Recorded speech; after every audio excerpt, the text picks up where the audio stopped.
దేవుని ఆశీర్వాదం కావాలని మనం చాలా సింపుల్గా నామకార్థంగా భక్తి చేస్తే దేవుని ఆశీర్వాదం చూడలేం.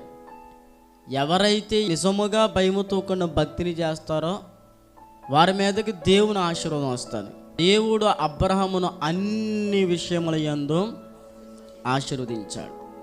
అంటే అబ్రహాము 25 సంవత్సరాలు భక్తి చేస్తున్న ప్రయాణం మనకు కనబడుతూ కూడా 25 సంవత్సరాల్లో భయముతో కూడిన భక్తిని చేశాడు. అందుకనే ఇంట్లో ఉన్న భార్య దగ్గర నుంచి ప్రతికూలతలు వస్తున్నా, దేవుడిచ్చిన వాగ్దానం ఇంకా రుచి చూడకపోయినా తన జీవితంలో భయాన్ని దేవుని దగ్గర కనపరిచాడు.